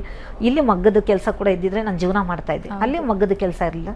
ಹಳೆಪಳ್ಳಿಯ ತಿಪ್ಟೂರು ನನ್ನ ತಂಗಿ ಅಲ್ಲೇ ಇರೋದು, ಅಲ್ಲಿ ನಾವು ಆ ಕೆಲಸ ಮಾಡ್ಬೋದು ಅಂದ್ಬಿಟ್ಟು ಅಲ್ಲಿ ಒಂದು ಮನೆ ಮಾಡಿಕೊಂಡು ನನ್ನ ಮಕ್ಕಳನ್ನು ಕರ್ಕೊಂಡೋಗಿ ಅಲ್ಲಿ ನಾನು ಮಗ್ಗದ ಕೆಲಸ ನಾನು ಶುರು ಮಾಡಿದೆ. ಅಲ್ಲಿ ಶುರು ಮಾಡಿದ 1 ತಿಂಗಳ ನಂತರ ನನ್ನ ಗಂಡ ಅಲ್ಲಿಗೆ ಬಂದ, ನನ್ನ ನೋಡಿಕೊಂಡು ಅಲ್ಲಿಗೆ ಬಂದ. ಮತ್ತೆ ಬಂದು ಇವಳು ಏನೇ ಆದ್ರೂ ಇದೇನು ಇಷ್ಟೊಂದೆಲ್ಲ ಜೀವನ ಮಾಡ್ಕೊಂಡು ಇಷ್ಟೆಲ್ಲ ಮಾಡಿದ್ರು ಇವಳು ತನ್ನ ಕಾಲ್ ಮೇಲೆ ತಾನು ನಿಂತ್ಕೊಂಡು ಜೀವನ ಮಾಡ್ತಾ ಇದ್ದಾಳ ಅನ್ನೋದು ಅವನಿಗೆ ಯಾವಾಗ್ಲೂ ಅವ್ನ ಮನಸ್ಸಿಗೆ ಅನ್ನಿಸ್ತಾ ಇತ್ತು. ಅವನೇನ್ ಮಾಡಿದೆ, ಎಲ್ರ ಕೈಲೂ ಇವಳು ನನ್ನ ಸೇರಿಸ್ಕೊಂಡೇ ಇದ್ದಿದ್ರೆ ಇವಳನ್ನೇನ್ ಮಾಡ್ತೀನಿ ನೋಡು, ಇವಳಿಗೆ ಆ್ಯಸಿಡ್ ಹಾಕಿ ನಾನು ಇವಳನ್ನ ಹಂಗೆ ಮಾಡ್ತೀನಿ ಹಿಂಗೆ ಮಾಡ್ತೀನಿ ಎಲ್ರ ಕೈಲೂ ಹೇಳ್ಕೊಂಡು ತಿರುಗ್ತಾ ಇದ್ದ. ಆದ್ರೂ ನಾನು ಅದನ್ನೆಲ್ಲ ಹೇಳಿದ್ರಲ್ಲ ಅಂತ ನಾನು ಸ್ಟೇಷನ್ಗೆ ಹೋಗಿ ಕಂಪ್ಲೇಂಟ್ ಕೊಟ್ಟಿದ್ದು ಉಂಟು, ಪೊಲೀಸ್ ಸ್ಟೇಷನ್ಗೆ ಹೋಗಿ ಕಂಪ್ಲೇಂಟ್ ಕೊಟ್ಟಿದ್ದು ಉಂಟು. ಪೊಲೀಸ್ ಸ್ಟೇಷನ್ ಅಲ್ಲಿ ನಿಮಗೆ ಗೊತ್ತಿದೆಯಲ್ಲ, ಆದ್ಮೇಲೆ ಮಾಡೋದು ಪೊಲೀಸ್ ಸ್ಟೇಷನ್. ನಾನು ಈಗಲೂ ಐ ಹೇಟ್ ಪೊಲೀಸ್ ಸ್ಟೇಷನ್. ನಾನು ಈಗಲೂ ಕೂಡ ನಾನು ಅದನ್ನ ಸೀರಿಯಸ್ ಆಗಿ ತಗೊಳ್ಳಿಲ್ಲ ಈ ಪೊಸಿಷನ್. ನಾನು ಅದನ್ನು ನಾನು ಆ್ಯಸಿಡ್ ದಾಳಿ ಆದ್ಮೇಲೂ ನನ್ನ ಗಂಡ ಅದೇ ಗಂಡ ಅಲ್ಲೇ ಹೋದಾಗ್ಲೂ ಕೂಡ ಅದನ್ನು ಅವತ್ತು ನಾನು ಅದನ್ನ ಇದು ಮಾತಾಡಿದೆ. ನಾನು ಇದಾಗಿ ತುಂಬಾನೇ ಖಂಡಿಸ್ತೆ ಅದನ್ನ. ಆದ್ಮೇಲೆ ನೋಡ್ಕೊಂಡು ಹಾಕ್ತೀನಿ ಅಂತ ಹೇಳಿದಾನೆ, ಹಾಕಿಲ್ವಲ್ಲ ನಿಮ್ಗೆ ಹೇಳಿದ್ದು ಉಂಟು. ಅದು ಇದೇ ತಿಪ್ಟೂರು ಪೊಲೀಸ್ ಸ್ಟೇಷನ್ ಅಲ್ಲಿ ನನಗೆ ಹೇಳಿದ್ದು ಉಂಟು. ಆದ್ಮೇಲೆ ಮಾಡ್ತಾ ಇದಾರಲ್ಲ ಈಗ ನಾವು ಈ ಪರಿಸ್ಥಿತಿಲಿ ಇದೀಗ ಯಾರು ಹೊಣೆ ನಮಗೆ? ಯಾರು ನೋಡೋರು? ಯಾರು ನಮ್ಮನ್ನ ಯಾರು ನಾವು ಅನುಭವಿಸ್ತಾ ಇದ್ದೇನೆ ಬಿಟ್ರೆ ಖಂಡಿತ ಅವರಂತೂ ಅನುಭವಿಸ್ತಾ ಇಲ್ಲ. ಇದು ಅವತ್ತಿನ ಮಾರನೇ ಬೆಳಗ್ಗೆ ನಾನು ಕೆಲಸ ಮಾಡಿದ್ರೆ ನೈಟ್ ಟು ಡೇ 2 ಕೆಲಸ ಮಾಡ್ತಾ ಇದ್ದೆ. ನೈಟು ಸುಮಾರು ಅದು ನಂಜುಂಡಿ ಅವರು ಸೀರಿಯಲ್ ಅಲ್ಲಿ ಆ್ಯಸಿಡ್ ಹಾಕಿರ್ತಾರೆ, ಚಂದ್ರಿಕಾ ಸೀರಿಯಲ್ ಬರ್ತಾ ಇತ್ತು. ಆ್ಯಸಿಡ್ ಹಾಕಿದ್ರು, ಆ್ಯಸಿಡ್ ಹಾಕ್ತೀನಿ ಇದು ನಿಂಗೆಲ್ಲ ಓಡಾಡ್ತಾ ಇದ್ನಲ್ಲ, ಆ ಸೀನ್ಸ್ ಅವತ್ತು ಬರೋದಿತ್ತು. ಅವ್ರೇನ್ ಮಾಡಿದ್ರು ನನ್ನ ನೋಡ್ಬೇಕು ಸೀರಿಯಲ್ ಅಂತ ಅವತ್ತು ನೈಟು ಹಿಂಗೆ 9:30ನಲ್ಲಿ ಕುತ್ಕೊಂಡು ನೈಟ್ ಅದು ಸೀರಿಯಲ್ ನೋಡ್ತಾ ಇದ್ದೆ. ಚಂದ್ರಿಕಾ ಸೀರಿಯಲ್ ಅದು ನಂಜುಂಡಿ ಅವರು ತೆಗೆದಿರ್ತಕ್ಕಂಥದ್ದು. ಆ್ಯಸಿಡ್ ಹಾಕಿದ್ಲು. ಇವತ್ತು ಯಾವ ಮುಖ ಚೇಂಜ್ ಮಾಡ್ತಾರೆ, ಯಾವ ರೀತಿ ಮಾಡ್ತಾರೆ ಅವ್ರ ಮುಖ ಚೇಂಜ್, ಕ್ಯೂರಿಯಾಸಿಟಿ ಇತ್ತು ನನಗೆ, ನೋಡ್ಬೇಕು ಅನ್ನೋದಿತ್ತು. ಅದನ್ನ ನೋಡ್ತಾ ನಾನು ಕೂತಿದ್ದೆ 9:30ರಲ್ಲಿ. ಅದು ಬೇರೆಯವ್ರ ಮನೆಯಲ್ಲಿ ಅವರು ಅಡಿಗೆ ಮಾಡಿ ಊಟಕ್ಕೆ ಇರ್ತಾರೆ, ಅಲ್ಲಿ ಮಗ್ದವ್ರಿಗೆಲ್ಲ ಊಟದ ಮನೆ ಅದು. ಅಲ್ಲಿ ನೋಡ್ತಾ ಕೂತಿದ್ದು ನಾನು. ಅಲ್ಲಿ ಆ ಕಡೆಯಿಂದ ಬಂದ ಅದು ಕರೆಂಟ್ ಹೋಗಿತ್ತು, ಮಗ್ಗ ನಿಲ್ಸಿ ಕರೆಂಟ್ ಹೋದ್ರೆ ನಾನು ಅವ್ರ ಮನೆಗೆ ಬಂದು ಕೂತ್ಕೊಂತಿದ್ದೆ. ಎಲ್ಲ ಜೆಂಟ್ಸ್ ಕೆಲಸ ಮಾಡೋದು, ನಾನು ಒಬ್ಳೆ ಲೇಡೀಸ್ ಕೆಲಸ ಮಾಡ್ತಾ ಇದ್ದಿದ್ದು. ಇದು ಸಾಮಾನ್ಯ ಲೇಡೀಸ್ ಯಾರು ಮಾಡ್ತಾ ಇರ್ಲಿಲ್ಲ ಅವಾಗ ಈ ಕೆಲಸನ. ಅವ್ರ ಮನೆಯಲ್ಲಿ ಬಂದು ಕುತ್ಕೋತೀನಿ ಹತ್ರದಲ್ಲಿ, ಹಿಂಗೆ ಅಕ್ಕಪಕ್ಕದವರು ನನ್ನ ಕಷ್ಟ ಸುಖ ಅವ್ರ ಹತ್ರ ಹೇಳ್ಕೊತಾ ಇದ್ದೆ. ಸರಿ ನನ್ನ ಮಗ ಇನ್ನ ಮಗ್ಗದಲ್ಲೇ ಇದ್ದ. ಕರೆಂಟ್ ಹೋದ್ರೆ ಮಗ್ಗ ಹೇಗ್ ಬೇಕು ಹಾಗೆ ನಿಂತಿರುತ್ತೆ ಮಗ್ಗ, ಅದು ಸರಿ ನಾವು ನಿಲ್ಸೋದಕ್ಕೆ ಆಗಲ್ಲ. ಅಲ್ಲಿ ಬಂದು ಇನ್ನ ಮಾತಾಡ್ತಾ ಜಸ್ಟ್ 10 ನಿಮಿಷ ಆಗಿರ್ಬೋದು ಅಷ್ಟೇನೆ, ಅಷ್ಟೇ 10 ನಿಮಿಷ ಬಂದು ಇಲ್ಲಿ ಕುತ್ಕೊಂಡು ಹಿಂಗೆ ಸುಮ್ಮನೆ ನಾನು ಜಾಸ್ತಿ ಎನಿ ಟೈಮ್ ಹಿಂಗೆ ಕೂರೋದು ಜಾಸ್ತಿ. ಹಿಂಗೆ ನಾನು ಮೇಲ್ ಕತ್ತೆತ್ತು ನೋಡ್ಲಿಲ್ಲ, ಹಿಂಗೆ ಒಳಗಡೆ ಹಿಂಗೆ ಬಂದು ಹಿಂಗೆ ಹೆರ್ಚಿದ್ದ, ಅಷ್ಟೇ ಮುಖಕ್ಕೆ ಹೆರ್ಚಿದ್ದು ಇಷ್ಟೇ ಒಂದು ಇದರಲ್ಲಿ. ಅದು ಅರ್ಧ ಗೋಡೆಗೆ ಹೋಯ್ತು, ಅರ್ಧ ಗೋಡೆ ಅಲ್ಲಿನ ಅದು ಬಿದ್ದೋಗಿದೆ. ಅದಿನ್ನು ಈಗಲೂ ಅದು ಇದೆ ಅಲ್ಲಿ ಅವ್ರ ಮನೆ. ಅರ್ಧ ಸ್ವಲ್ಪ ಹಿಂಗಿಟ್ಟು ನನಗೆ ಬಿಸಿ ನೀರು ಹೆರ್ಚಿದಂಗಾಯ್ತು, ಏನೂ ಅನ್ನಿಸ್ಲಿಲ್ಲ. ಇದನ್ನು ಬಿಸಿ ನೀರು ನಾನು ಮತ್ತೆ ಕತ್ತಿ ಹತ್ತಿ ಕೂಡ ನಾನು ನೋಡ್ಲಿ, ಯಾರು ಅಂತ ನನ್ನ ನೋಡಿ ಅಂಥದ್ದೇನು ಇರಲಿಲ್ಲ ನನಗೆ. ಯಾರು ಬಂದರೆ ಏನು ಯಾವ್ರ ಮನೆಗೆ, ನನಗೆ ಬೇರೆಯವ್ರನ್ನ ಯಾರು ನೋಡಬೇಕು ಅಂತ ಕೂತಿದ್ರು, ನಾನು TV ನೋಡ್ತಾ ಕೂತಿದ್ದು. ಮತ್ತೆ ಇನ್ನೊಂದ್ಸತಿ ಹೆಚ್ಚಿದ ಅದು ಪೂರ್ತಿ ನನ್ನ ಮೇಲೆ ಆವಾಗ ಬಿತ್ತು. ಅಂದರೆ ನನ್ನ ಕಣ್ಣಿಗೆ ಪೂರ್ತಿ ಬೀಳಲಿಲ್ಲ, ಪೂರ್ತಿ ಈ ಭಾಗಕ್ಕೆ ನನಗೆ ಪೂರ್ತಿ ಬಿದ್ದಿದ್ದು. ಅದು ಇದು ಹವೆ ಆಮೇಲೆ ಹುರಿ ವಾಸನೆ ಶುರುವಾಯ್ತು ಅದ್ರದ್ದು. ಇದು ನನಗೆ ತಡ್ಕೊಳ್ಳೋವಷ್ಟು ಆಗದೆ ಇರೋಷ್ಟು ಮುಖ ಎಲ್ಲ ಫುಲ್ಲು ಊತ ಬಂದ್ಬಿಡ್ತು. ಅವ್ರನ್ನ ನನಗೆ ನೀರು ಕೊಡಿ ಅವರು ಭಯ ಬಿದ್ದೋದ್ರು. ನನ್ನ ಜೊತೆಲಿದ್ದವ್ರು ಅವ್ರಿಗೂ ಕೂಡ ಸ್ವಲ್ಪ ಬಿದ್ದೋಗಿತ್ತು ಆ್ಯಸಿಡ್. ಆಮೇಲೆ ಇದೇನು ನೀರು ಕೊಡಿ ಅವ್ರಿಗೆ ಏನಾಗ್ಬಿಡುತ್ತೋ ಅನ್ನೋ ಭಯಕ್ಕೆ ಮುಖ ತಕ್ಷಣನೇ ಮುಖ ಊತ ಬಂದು ಫುಲ್ ಬ್ಲ್ಯಾಕ್ ಆಗೋಗ್ಬಿಟ್ಟಿತ್ತು, ಫುಲ್ಲು ಬ್ಲ್ಯಾಕ್ ಆಗೋಯ್ತು. ನನಗೆ ಜ್ಞಾನ ಇಲ್ದಂಗೆ ಅಲ್ಲಿ ಎದುರುಗಡೆ ಮರಳಿತ್ತು, ಮರಳ ಮೇಲೆ ಬಿದ್ದು ಒದ್ದಾಡ್ಬಿಟ್ಟೆ. ನನ್ನ ಕೈಲಿ ತಡ್ಕೊಳಕ್ಕೆ ಆಗದಿರೋ ಉರಿ ಹೊಡ್ತಾನೆ. ಅವಾಗ ತಕ್ಷಣ ಯಾರೂ ಇಲ್ಲ. ನೈಟು ಕರೆಂಟ್ ಹೋಗಿತ್ತು, ತಕ್ಷಣ ಕರೆಂಟ್ ಬಂತು. ಅದು ಮಗ್ಗದ ಸೌಂಡಲ್ಲಿ ನಾವೇನೇ ಕೂಗ್ಕೊಂಡ್ರು ಏನೂ ಕೇಳಿಸೋದಿಲ್ಲ. ಅವಾಗ ಆ ಮನೆಯವ್ರ ಆಯಮ್ಮ ಆಮೇಲೆ ನನ್ನ ಮಗನ ಕರೆದು, ನನ್ನ ಮಗ ಮತ್ತೆ ಅವ್ರ ಅಕ್ಕಪಕ್ಕದವ್ರು ಎಲ್ಲರೂ ಒಂದು 5-6 ಜನ ತಕ್ಷಣ ನನ್ನನ್ನು ಆಸ್ಪತ್ರೆಗೆ ಶಿಫ್ಟ್ ಮಾಡಿದ್ರು. ಆಸ್ಪತ್ರೆಗೆ ಶಿಫ್ಟ್ ಮಾಡಿದಾಗ ಅದು ಹುರಿ ಹೊಡ್ತಾ ನನ್ನ ಕೈಲಿ ತಡ್ಕೊಳಕ್ಕೆ ಆಗ್ತಾ ಇರಲಿಲ್ಲ. ಗೊತ್ತಿದೆಯಲ್ಲ ಇನ್ನೇನು ಈ ಥರದ್ದಾದ್ರೆ ಪೊಲೀಸ್ ಕೇಸ್ ಆಗುತ್ತೆ ಅದು ಇದು ಅಂತ. ಅವಾಗಲೂ ಕೂಡ ಅದನ್ನೇ ನನ್ನನ್ನು ಸ್ವಲ್ಪ ಇದು ಮಾಡಿದ್ರು. ಆಮೇಲೆ ಹಂಗೂ ರಿಕ್ವೆಸ್ಟ್ ಮಾಡಿಕೊಂಡು ಅವ್ರನ್ನ ತಿಪ್ಟೂರಲ್ಲಿ ಅಲ್ಲಿ ಸ್ವಲ್ಪ ನನಗೆ ಮೈಗೆಲ್ಲ ಐಸ್ ಏನೋ ಇಟ್ಟು ಎಲ್ಲ ಸ್ವಲ್ಪ ತಣ್ಣಗೆ ಇದಾಯಿತು. ಆಮೇಲೆ ಅಲ್ಲಿ ಅಡ್ಮಿಟ್ ಮಾಡ್ಕೊಳ್ಲಿಲ್ಲ ನನ್ನನ್ನು, ಮತ್ತು ಗೌರ್ಮೆಂಟ್ ಆಸ್ಪತ್ರೆಗೆ ನನ್ನನ್ನು ಶಿಫ್ಟ್ ಮಾಡಿದ್ರು. ಸುರೇಶ್ ಡಾಕ್ಟರ್ ಅಂತ ತುಂಬಾ ಸರ್ಜನ್ನು, ತುಂಬಾ ಒಳ್ಳೆ ಡಾಕ್ಟರ್. ಅವತ್ತು ಅವ್ರದ್ದು ಡ್ಯೂಟಿ ಇರಲಿಲ್ಲ, ನೈಟು ಗೊತ್ತಿದೆಯಲ್ಲ, ನೈಟಲ್ಲಿ ಗೌರ್ಮೆಂಟ್ ಆಸ್ಪತ್ರೆಯಲ್ಲಿ ಯಾರೂ ನನ್ನನ್ನು ಅಲೋ ಮಾಡಲಿಲ್ಲ. ಪರಿಸ್ಥಿತಿ ತುಂಬಾ ಕೈ ಮೀರೋಗಿತ್ತು. ನನಗೆ ಜ್ಞಾನವೂ ಇರಲಿಲ್ಲ, ನಾನು ಯಾವ ಸ್ಟೇಜಲ್ಲಿದ್ದೀನಿ ಅಂತ ನನಗೆ ಗೊತ್ತಿರಲಿಲ್ಲ. ಅದಷ್ಟೇ ಅಷ್ಟು ಮಾತ್ರ ನನಗೆ ಗೊತ್ತಿರೋ ಅಂಥದ್ದು. ಆ ಸ್ಟೇಜ್ ಆದಮೇಲೆ ನನಗೆ ಅವ್ರು ಬಂದು ಹೇಳಿದ್ದು, ಎಲ್ಲರೂ ನಮ್ಮ ತಂದೆ ಬಂದರು. ಆಮೇಲೆ ನಮ್ಮ ತಂದೆ ನಮ್ಮ ತಾಯಿ ಎಲ್ಲ ಬೆಳಗ್ಗೆ ಮಗಳ ಪರಿಸ್ಥಿತಿ, ನನ್ನ ಮಗನೇ ನನ್ನನ್ನು ಆಟೋದಲ್ಲಿ ಕರ್ಕೊಂಡೋಗಿದ್ದು. ನನ್ನ ಮಗಳಿಗೆ, ನನ್ನ ಮಗ ಸ್ವಲ್ಪ ಇದಾಗಿದ್ದಾನೆ, ಮಗಳು ಸ್ವಲ್ಪ ಅವಳು ಅಂಥದ್ದೆಲ್ಲ ನೋಡೋ ಅಂತ ಇದಿಲ್ಲ. ಅವಳು ಸಾಫ್ಟ್, ಸೂಕ್ಷ್ಮ ಅಂದರೆ ಫುಲ್ ಸೂಕ್ಷ್ಮ. ಏನಾಯಿತು ಏನು ಪರಿಸ್ಥಿತಿ, ಅವಳು ನನ್ನ ತಂಗಿ ಇದ್ದಾಳೆ. ನನ್ನ ತಂಗಿ ಮನೇಲಿದ್ಲು ನನ್ನ ಮಗಳು. ಅವತ್ತಿನ ದಿವಸ ನನ್ನ ಜೊತೆಲೂ ಇರಲಿಲ್ಲ. ನನ್ನ ಮಗ ಎನಿ ಟೈಮ್ ನನ್ನ ಜೊತೆಲೇ ಇರ್ತಾ ಇದ್ದು, ಮಗ್ಗದ ಕೆಲಸ ಮಾಡ್ತಾ ಇದ್ವಲ್ಲ, ನನ್ನ ಜೊತೆಲೇ ಇದ್ದ. ಹಾಗಾಗಿ ಆ ಇನ್ಸಿಡೆಂಟ್ ಅಂತೂ ಪೂರ್ತಿ ನನ್ನ ಕೈಲಿ ಹೇಳೋ ಪೊಸಿಷನ್ನಲ್ಲೇ 3 ದಿವಸ ನನಗೆ ಜ್ಞಾನವೂ ಇರಲಿಲ್ಲ, ಏನೂ ಇರಲಿಲ್ಲ. ಆ ಪರಿಸ್ಥಿತಿನಲ್ಲಿ ನಮ್ಮ ತಂದೆ ಬಂದು, ಇವಳು ಕಣ್ಣು ಬೇರೆ ಎಲ್ಲ ಕೀವು ತುಂಬಿಕೊಂಡು ಇದಾಗಿದೆ, ಕಣ್ಣು ಏನಾದರೂ ಇದ್ದರೆ ಇವಳನ್ನ ಉಳಿಸ್ರಿ, ಇಲ್ಲ ಅಂದರೆ ಇವಳಿಗೆ ಇಂಜೆಕ್ಷನ್ ಕೊಟ್ಬಿಟ್ಟು, ಯಾರು ಹೇಳಿದ? ನಮ್ಮ ತಂದೆ ಹೇಳಿದ್ರಂತೆ ಅದನ್ನು ಮಾತು ಅಂತಂದೆ. ನಂತರನೂ ಅದನ್ನ ಹೇಳ್ತಾ ಇದ್ರು, ಯಾಕೆಂದರೆ ನೋಡ್ಕೊಳ್ಳೋರು ಯಾರೂ ಇಲ್ಲ. ಪರಿಸ್ಥಿತಿ ಆಗಿನ ಪರಿಸ್ಥಿತಿ ಹಂಗಿತ್ತು. ಈಗಲಂಗೆ ಏನೋ ಬೇರೆಗಳು, ಅನಾಥಾಶ್ರಮಗಳಿದ್ದಾವೆ, ಸಂಘಟನೆಗಳಿದ್ದಾವೆ. ಈಗ ಹೆಂಗೋ ಹೆಣ್ಮಕ್ಳನ್ನ ತೊಗೊಂಡೋಗಿ ನಾವೇನೋ ಒಂದು ಸೇರಿಸಿ ನಾವು ಗೊತ್ತಿರೋದಕ್ಕೆ ನಾವು ಮಾಡ್ತಾಯಿದ್ವಿ. ಅವಾಗ ಏನೂ ಗೊತ್ತಿರಲಿಲ್ಲ ನಮ್ಮ ತಂದೆಗೆ. ಹೊರಗಡೆ ನಾನ್ ಎಜುಕೇಟೆಡ್, ಅವ್ರಿಗೆ ಏನೂ ಗೊತ್ತಿಲ್ಲ ನಮ್ಮ ತಂದೆಗೆ. ಒಂದು ಹಾಸ್ಪಿಟ್ಲಿಗೆ ಹೋಗೋದು ಅಂದರೆ ಏನೂ ಗೊತ್ತಿಲ್ಲ. ತುಂಬ ಪರಿಸ್ಥಿತಿ, ತುಂಬಾ ಆ ದಿನ ನೆನೆಸ್ಕೊಳ್ಳೋದಕ್ಕೆ ಸಾಧ್ಯ ಇಲ್ಲ. ನಾನು ಏನು ನೆನೆಸ್ಕೊಂಡೆ ಇದನ್ನು, ಆ ದಿನ ಮಾತ್ರ ಮರೆಯೋದಕ್ಕೆ ಆಗ್ತಾ ಇಲ್ಲ ನನ್ನ ಆ ಪರಿಸ್ಥಿತಿನಲ್ಲಿ.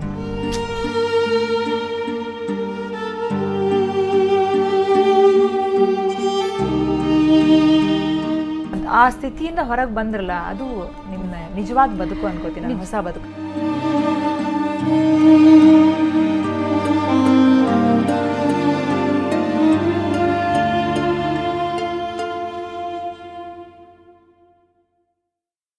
ಒಂದು ರೀತಿಲಿ ಬದುಕನ್ನು ಕಸಿದುಕೊಳ್ಳುವಂತಹ ಅಧಿಕಾರ ಯಾರಿಗೂ ಇಲ್ಲ. ಇವಾಗ ನನಗದು ಕೇಳ್ತಿರುವಾಗಲೇ ನನಗೊಂಥರ ಆಗ್ತಿದೆ. ಅಂದರೆ ಆ ಸ್ಥಿತಿನ ಅನುಭವಿಸಿ ಬಂದಂಥವ್ರು ಅವರು, ಅವ್ರಿಗೆ ಎಷ್ಟು ದುಃಖ ಆಗಿರ್ಬೋದು. ಮತ್ತಷ್ಟು ಮಾತಾಡ್ತೀನಿ ಅವ್ರ ಜೊತೆಗೆ. ಒಂದು ಬ್ರೇಕ್ ಆದಮೇಲೆ ಮರದ ಮಾತು ವಿಶೇಷ ಕಾರ್ಯಕ್ರಮಕ್ಕೆ ಮತ್ತೆ ಸ್ವಾಗತ. ಜಯಲಕ್ಷ್ಮಿ ಅವರ ಸ್ಥಿತಿ ಅಂದರೆ ಆಸಿಡ್ ದಾಳಿ ಒಂದು ಕಡೆ ಆದರೆ, ಅದರ ನಂತರದ ಸ್ಥಿತಿ ನಿಜವಾಗ್ಲೂ ಇನ್ನೂ ಭೀಕರವಾಗಿತ್ತು. ಅವರ ನೋಡ್ಕೊಳ್ಳೋಕೆ ಯಾರು ಇರಲಿಲ್ಲ. ತವರಿನ ಸ್ಥಿತಿ ಅವ್ರು ಹೇಳಿದ್ರು, ಅಂದರೆ ಆರ್ಥಿಕವಾಗಿ ದೊಡ್ಡ ಕುಟುಂಬ, ಅಲ್ಲಿ ಕಷ್ಟ ಇತ್ತು. ಅವ್ರ ತಂದೆ, ನನ್ನ ಮಗಳ ಕಣ್ಣಿದ್ರೆ ಬದುಕಿಸ್ಕೊಡಿ, ಇಲ್ಲಾಂದರೆ ಇಂಜೆಕ್ಷನ್ ಕೊಟ್ಟು ನನ್ನ ಮಗಳನ್ನ ಅಂದರೆ ಅವಳಿಗೆ ಮುಕ್ತಿ ಕೊಟ್ಬಿಡಿ, ಅವಳು ನೋಡ್ಕೊಳ್ಳೋರು ಯಾರಿಲ್ಲ, ಅವಳ ಮಕ್ಕಳು ಬೇರೆ ಇದ್ದಾರೆ, ನನ್ನ ಕಷ್ಟ ಆಗುತ್ತೆ ಅನ್ನುವಂಥ ಹೇಳುವಂಥ ಸ್ಥಿತಿಗೆ ಇದೆ ಅಂತಂದರೆ, ಅವ್ರ ಇಡೀ ಕುಟುಂಬ ಎಷ್ಟು ನಲುಗಿತ್ತು ಬಡತನದಲ್ಲಿ. ಒಂದು. ಎರಡನೇದಾಗಿ ಜಯಲಕ್ಷ್ಮಿ ಅವ್ರಿಗೆ 3 ದಿನ ಅನ್ಕಾನ್ಷಿಯಸ್ ಆಗಿ ಅವ್ರು ಬಿದ್ದಾಗ, ಅವರಿಗೆ ಯಾವತ್ತೂ ಅಂದ್ಕೊಂಡಿಲ್ಲ ಬದುಕು ಬರ್ತೀನಿ ಅಂತ ಅವ್ರ ಭರವಸೆ ಇತ್ತ ಇಲ್ವೋ ಗೊತ್ತಿಲ್ಲ. ಸೊ ತದನಂತರ ಬಂದಿದ್ದಿದೆಯಲ್ಲ, ಅದು ನಿಜವಾಗ್ಲೂ ಬದುಕು ಅಂತ ಹೇಳ್ಬೋದು. ಆ್ಯಂಡ್ ಅಗೇನ್ ಅದು ಒಂಥರ ಪವಾಡ.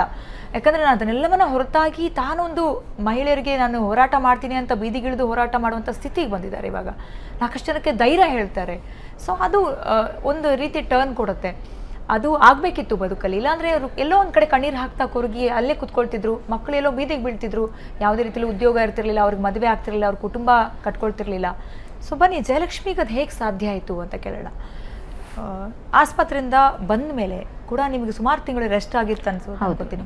ಹೌದು. ಒಂದು ಯಾರು ನೋಡ್ಕೊಂಡ್ರು? ಅಮ್ಮ ಅಪ್ಪ ಬಂದ್ರ? ಎಲ್ಲ ನಂತರ ನಮ್ಮ ತಂದೆಯವರೇನೆ ನನ್ನನ್ನು ನೋಡ್ಕೊಂಡಿದ್ದು ಹಾಸ್ಪಿಟ್ಲಲ್ಲಿ. ಅಂದರೆ ಅವತ್ತಿನ ಹಾಸ್ಪಿಟ್ಲಿನ ಪರಿಸ್ಥಿತಿ ಎದುರಿಸಿದ ರೀತಿ ಏನಂದರೆ, ಆ ಸ್ಕೂಲ್ಗಳಲ್ಲಿ ಕೂಡ ನಮ್ಮ ತಂದೆ ದುಡ್ಡೆಲ್ಲ ಎತ್ತಿದ್ರು. ಅಂದರೆ ಅವಾಗೆಲ್ಲ, ಇವಾಗ ನಾವು ಹೋರಾಟ ಮಾಡಿ ಸರ್ಕಾರದಿಂದ ಸವಲತ್ತುಗಳು, ದುಡ್ಡು ಯಾವುದೇ ಒಂದು ಇರ್ಬೋದು, ಅದನ್ನು ಈಗಿನ ಇದರಲ್ಲಿ ನಾವು ಕೊಡಿಸ್ತಾ ಇದ್ದೀವಿ. ಅವಾಗಿನ ಪರಿಸ್ಥಿತಿನಲ್ಲಿ ನಿಜವಾಗ್ಲೂ ಕ್ರೈಮ್ ಸ್ಟೋರಿ ಬರ್ತಾಯಿತ್ತು. ಉದಯ ಟಿವಿನವರು, ತಿಮ್ಮೇಗೌಡರು ಅಂತ, ಅವರು ನನ್ನ ಫ್ರೆಂಡ್ ಒಬ್ಳು, ಅವರ ಇದಾಗಿದ್ದಳು. ಅವಳು ನನ್ನ ಫ್ರೆಂಡ್ಗೆ ಈ ಥರ ಆಗಿದೆ, ಅವಳಿಗೆ ಇದು ಯಾವುದಾದ್ರೂ ರೀತಿ ಸಹಾಯ ಮಾಡಬೇಕು, ನಿನ್ನ ಟಿ ವಿ ನ್ಯೂಸ್ ತೊಗೊಂಡಾದ್ರೂ ಒಂದು ಇದು ಮಾಡಬೇಕು. ಒಂದು ಫಸ್ಟ್ ಕ್ರೈಮ್ ಸ್ಟೋರಿಲಿ ನನ್ನನ್ನು ಶೂಟ್ ಮಾಡ್ಕೊಂಡೋದ್ರು. ಆ ಶೂಟ್ ಮಾಡ್ಕೊಂಡಿದ್ದು ಅದೊಂದು ಕಾರಣಕ್ಕೆ ನನಗೆ ಸ್ವಲ್ಪ ಅಲ್ಲಿಂದ ನಮಗೆ ಬೇರೆ ಕಡೆಯಿಂದಲೂ ಸಹಾಯಧನಗಳು ಬಂತು. ಅವಾಗ ಅದಕ್ಕಿಂತ ಮುಂಚೆ ಎದುರಿಸಿದ್ದು ನಮ್ಮ ತಂದೆ ಸ್ಕೂಲ್ಗಳಲ್ಲೆಲ್ಲ ದುಡ್ಡು ಎತ್ತಿ ನನ್ನ ಪರಿಸ್ಥಿತಿನ ಭಾಳನೇ ನಮ್ಮ ತಂದೆ ಕಷ್ಟಪಟ್ಟರು. ನನ್ನ ಮಗನೂ ಆಗಿರ್ಬೋದು, ನನ್ನ ಮಗಳಾಗಿರ್ಬೋದು, ಎಲ್ಲರೂ ಕೂಡ ನನ್ನ ಪರಿಸ್ಥಿತಿನ ಎದುರಿಸಿದ್ರು. ಇದೇ ತಿಪ್ಟೂರಲ್ಲಿ ಕಾಲೇಜಲ್ಲೂ ಕೂಡ ನನಗೆ ಬ್ಲಡ್ ಬೇಕಾದ್ರೆ ಡೊನೇಟ್ ಬೇಕು ಅಂದರೆ, ಕಲ್ಪತರ ಕಾಲೇಜಲ್ಲಿರ್ತಕ್ಕಂಥ ಸ್ಟೂಡೆಂಟ್ಸ್, ನನಗೆ ತುಂಬ ಜನ ಸ್ಟೂಡೆಂಟ್ಸ್ಗೆ ಸ್ವಲ್ಪ ಹೇಳ್ತೀನಿ, ಯಾಕೆಂದರೆ ಅವರು ಅವರೆಲ್ಲ ನನಗೆ ಅವತ್ತಿನ ದಿವಸ ಬಂದು ಇವರು ಬದುಕ್ತಾರೆ ಅಂದರೆ ನಮ್ಮ ಬ್ಲಡ್ ಕೊಡೋದಕ್ಕೆ ನಾನು ಯಾವುದೇ ಕಾರಣಕ್ಕೂ ಇದಿಲ್ಲ ಅಂತ ಅವರಾಗ ಅವ್ರಿಗೆ ಹೂನಾಗಿ ಬಂದು ನನಗೆ ಬ್ಲಡ್ ಎಲ್ಲ ಕೊಟ್ಟಿದ್ದಾರೆ ಕಲ್ಪತರ ಕಾಲೇಜಲ್ಲಿ. ಈಗಲೂ ಕೂಡ ಆ ಕಲ್ಪತರ ಕಾಲೇಜಿಗೆ ನನ್ನನ್ನೊಂದು ಇದಾಗಿ ಕರೆದಾಗ ಸ್ಟೂಡೆಂಟ್ಸ್ಗೆಲ್ಲ ನಾನೊಂದು ಮಹಿಳಾ ದಿನಾಚರಣೆ ದಿವಸ ಕರೆದಾಗ ನಾನು ತುಂಬ ಖುಷಿಯಾಗಿ ಅವ್ರ ಸ್ಕೂಲ್ಗೆ ಹೋಗಿ ಒಪ್ಕೊಂಡು ನನ್ನ ಬಗ್ಗೆ ನಾನು ಹೇಳ್ಕೊಂಡಾಗ ಅವರೆಲ್ಲ ಅಲ್ಲಿ ಎಷ್ಟು ಕಣ್ಣೀರಿಟ್ಟರು ಅಂದರೆ ಅಷ್ಟು ಕಣ್ಣೀರೆಲ್ಲ ಇಟ್ಟಿದ್ದಾರೆ. ನಿಜವಾಗ್ಲೂ ನನಗೆ ಖುಷಿ ಆಗುತ್ತೆ ಇವತ್ತಿನ ಆ ಪರಿಸ್ಥಿತಿಲಿ. ಸಂಬಂಧನೇ ಬೇಕಂತಿಲ್ಲ ಅಲ್ವಾ? ಖಂಡಿತ ಸಂಬಂಧನ ಸಹಾಯದ ಖಂಡಿತ ಮಾನವೀಯತೆ ಇರೋದ್ರಿಂದ ನಾನು ಇವತ್ತು ಈ ಪರಿಸ್ಥಿತಿಲಿ ಕೂತೀನಿ. ಎಲ್ಲರೂ ಕೂಡ ಮಾನವೀಯತೆ ಇದ್ದವರು ನನಗೆ 100 ರೂಪಾಯಿ ಕೂಡ ನನಗೆ ಮೆಮೊ ಮಾಡಿ ನನಗೆ ಕಳಿಸಿರ್ತಕ್ಕಂಥ ಇದನ್ನು ಕೂಡ ನಾನು ಸ್ಲಿಪ್ಪು ಈಗಲೂ ಇಟ್ಟಿದ್ದೀನಿ. ನಿಜವಾಗ್ಲೂ ನನ್ನ ಈ ಸ್ಥಿತಿಗೆ ಅವರು ಎಲ್ಲರೂ ನನಗೆ ಯಾರು ಹೆಲ್ಪ್ ಮಾಡಿದಾರೋ ಎಲ್ಲರೂ ಕಾರಣ ಅಂತಲೇ ನಾನು ಹೇಳ್ತೀನಿ. ಈ ಪರಿಸ್ಥಿತಿಲಿ ಇವತ್ತು ಕೂತು ಮಾತಾಡ್ತಾ ಇದ್ದೀನಿ. ನಿಜವಾಗ್ಲೂ ನಾನು ಬದುಕ್ತೀನಿ ಇದು ಭರವಸೆ ನಾನು ಕಳ್ಕೊಂಡ್ಬಿಟ್ಟಿದ್ದೆ. ನಾನು ಈ ರೀತಿ ಆಗಿರೋದು ಮನುಷ್ಯರಲ್ಲಿ ಎಂತ ವಿಕೃತಿ ಇರ್ತಲ್ವಾ? ನೀವು ನಿಮ್ ಪಾಡಿಗೆ ನೀವು ನಿಮ್ ಜೀವನ ಮಾಡ್ಕೊಂತಾ ಇದ್ರು ಕೂಡ ಆ ಮನುಷ್ಯನ ಹತ್ರ ನೋಡಕ್ ಆಗ್ಲಿಲ್ಲ ನಿಮ್ ಗಂಡನಿಗೆ. ಅಂದ್ರೆ ಅವನಿಗೆ ಏನ್ ಖಂಡಿತ ಅವನಿಗೆ ನನ್ನ ಹೆಂಡತಿ ಚೆನ್ನಾಗಿರೋದು, ಅವಳು ಬೆಳಿತಾಳೆ ಅನ್ನೋದು, ಇವ್ನು ಈ ಪರಿಸ್ಥಿತಿಲಿ ಇದ್ದಾನೆ, ನಾನ್ ಮಾತ್ರ ನಾನು ಇದಾಗಿರ್ಬೇಕು, ಅವಳು ಬೆಳಿಬಾರ್ದು, ಅವಳು ನನ್ನ ಅಡಿಯಾಳಲ್ಲೇ ಇರ್ಬೇಕು, ಅವಳು ನಾನು ಹೇಳ್ದಂಗೆ ಕೇಳಬೇಕು.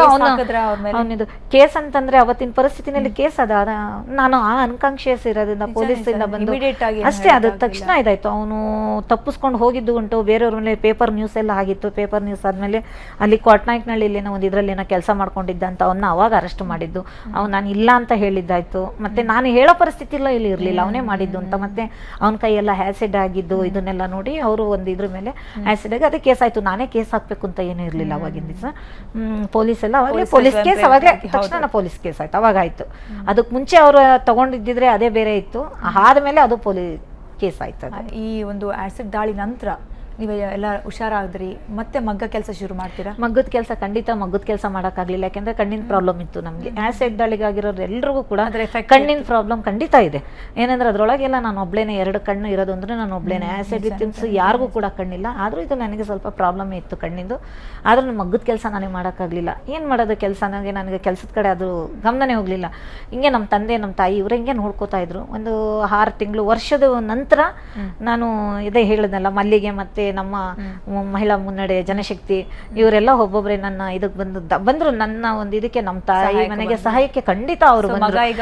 ಕೆಲಸ ಮಾಡ್ತಾ ಅವನು ಮಗ ಕೆಲಸ ಮಾಡ್ತಾ ಇದ್ದ ಅವಾಗ. ಅವನ್ನ ಕೆಲಸ ಕಲಿಸಿದ್ದು, ಸ್ಕೂಲೆಲ್ಲ ಏನು ಬಿಡಿಸಿದ್ದು, ಮಗ ಕೆಲಸ ಮಾಡ್ತಾ ಇದ್ದ. ಅವನು ತಿಂಗಳಿಗೆ 1,000-3,000 2,000 ಅವನು ತಂದು ಕೊಡ್ತಾ ಇದ್ದ. ನನ್ನ ಜೀವನಕ್ಕೆ ಸಾಕಾಗ್ತಾ ಇತ್ತು, ನಮ್ಮ ತಂದೆ ತಾಯಿ ನೋಡ್ಕೊತಾ ಇದ್ದು. ಜೀವನಕ್ಕೆ ನಾನು ಜೀವನ ಮಾಡಕ್ಕೇನೆ ದುಡಿಬೇಕು ಅನ್ನೋದೇನಿರ್ಲಿ. ಆ ಪರಿಸ್ಥಿತಿ ನಾನು ಅವಾಗ ಇರ್ಲಿಲ್ಲ. ಹಂಗೆ ಹೊರಗಡೆ ಹೋಗೋ ಪರಿಸ್ಥಿತಿನೇ ನಾನಿಲ್ಲ. ಅಂದ್ರೆ ದುಡಿಯೋ ಪರಿಸ್ಥಿತಿ, ಜನ ನಿಮ್ ನೋಡೋ ದೃಷ್ಟಿ ಹೇಗೆ ಅಂದ್ರೆ ಖಂಡಿತ ನಾನು ನೋಡೋ ದೃಷ್ಟಿನ ಅದಕ್ಕಿಂತ ನಾನು ಇವತ್ತಿಲ್ಲಿರೋ ಪರಿಸ್ಥಿತಿ ನಾನಿಲ್ಲ. ನನ್ನ ಆಗಿನ ಪರಿಸ್ಥಿತಿದು ಫೋಟೋಸ್ ಅದು ನೋಡಿದ್ರೆ ಖಂಡಿತ ನೀವು ಕೂಡ ನಾನು ಕುತ್ಕೊಂಡು ಎದುರು ನೋಡ್ತಾ ಇರಲಿಲ್ಲ. ಆ ಪರಿಸ್ಥಿತಿಲಿ ಇದ್ದವಳು ನಾನು. ಹೊರಗಡೆ ಹೋಗೋದು ಇನ್ನೆಲ್ಲಿ ಹೊರಗಡೆ ಹೋಗಿ ದುಡಿಯೋದು ತಾನೇ ಹೆಂಗಿತ್ತು. ಆ್ಯಸಿಡ್ ವಿಕ್ಟಿಮ್ಸ್ ಯಾರಿಗೂ ಕೂಡ ಎಲ್ಲರೂ ಈಗಲೂ ಕೂಡ ಸಮಾಜ ನೋಡೋ ರೀತಿನೇ ಬೇರೆ. ಒಂಥರ ಖಂಡಿತ ಸಮಾಜ ಬದಲಾಗಿಲ್ಲ. ಒಂದು ಬಸ್ಸಲ್ಲೇ ಬರ್ತಾ ಇರಲಿ, ಒಂದು ಹೊರಗಡೆ ಎಲ್ಲೇ ಹೋಗಿದ್ರು ಏನೋ ಒಂದು ರೀತಿ ನೋಡ್ತಾಳೆ, ಪಕ್ಕದಲ್ಲಿದ್ದವ್ರಿಗೆ ನೋಡಲ್ಲ ಅವರು ನೋಡೋದು, ಒಂಥರ ನಗದು. ಇದು ಈಗಲೂ ಕೂಡ ಅದನ್ನ ನಾವು ಅನುಭವಿಸ್ತಾ ಇದೀವಿ. ಖಂಡಿತ ಅನುಭವಿಸ್ತಲೇ ಇದ್ದೀನಿ ನಾನು. ಖಂಡಿತ ಇದು ಮಾತ್ರ ನಿಂತಿಲ್ಲ. ಸಮಾಜಕ್ಕೆ ಯಾವ ರೀತಿ ಸಮಾಜಕ್ಕೆ ನಾವು ತೋರಿಸ್ಕೊಡ್ಬೇಕು ಗೊತ್ತಾಗ್ತಾ. ಸಮಾಜ ಬದಲಾಗಬೇಕಷ್ಟೇ, ಅವ್ರ ಮನಸ್ಥಿತಿ ಖಂಡಿತ. ನಿಮ್ ಈಗ ಸದ್ಯದ ಹೋರಾಟಗಳು ಏನ್ ಹೇಳ್ತೀರಾ ಅದ್ರ ಬಗ್ಗೆ? ಖಂಡಿತ ಈಗ ನಾನು ಈ ಪರಿಸ್ಥಿತಿಲಿ ಈಗ ಹೋರಾಟಗಳು ಅಂತಂದ್ರೆ, ನಾನು 1 ವರ್ಷದ ನಂತರ ನಾನು ಹೋರಾಟಕ್ಕೆ ಯಾಕಪ್ಪ ಇದು ಮಾಡಿದೆ ಅಂದ್ರೆ, ನಾನು ಈ ಪರಿಸ್ಥಿತಿ ಆ ಪೊಲೀಸ್ ಸ್ಟೇಷನ್ಗೆ ಕಂಪ್ಲೇಂಟ್ ಕೊಟ್ಟಾಗ ಅವ್ರು ತೊಗೊಂಡಿದ್ರೆ ಒಂಥರ ಇದಿತ್ತು. ನನ್ನಂಥ ಹೆಣ್ಮಕ್ಳುಗಳಿಗೂ ಸುಮಾರು ಜನ, ಬೇಕಾದಷ್ಟು ಜನ ಇದ್ದಾರೆ ಅಂತ ನನ್ನ ಮನಸ್ಸಿಗೆ ಬಂತು. ಮಲ್ಲಿಗೆ ಅವರು ಬಂದರು, ಅವರು ಅಲ್ಲಿಂದ ಅವ್ರು 3-4 ಜನ.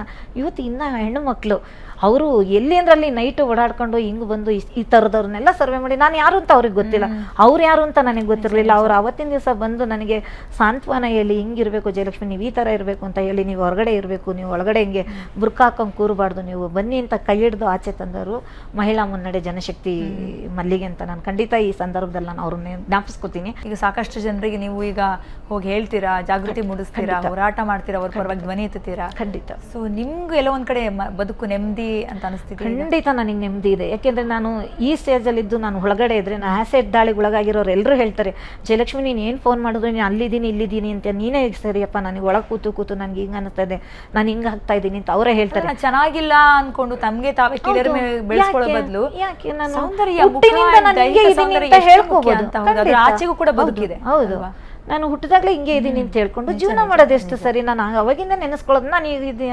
ಹೇಳ್ಕೊಳ್ಳೋದಷ್ಟೇ. ನಾನು ಮುಂಚೆ ಹೇಗಿದೆ ಈಗಲೂ ಹಾಗೆ ಇದ್ದೀನಿ ಅಂತ ಅಂದ್ಕೊಂಡೆ ನಾನು ಓಡಾಡ್ತಾ ಇರೋದು. ಅವ್ರು ಏನಾದರೂ ಅನ್ಕೊಳ್ಳಿ, ನನಗೆ ಬೇಕಾಗಿಲ್ಲ ಅದು.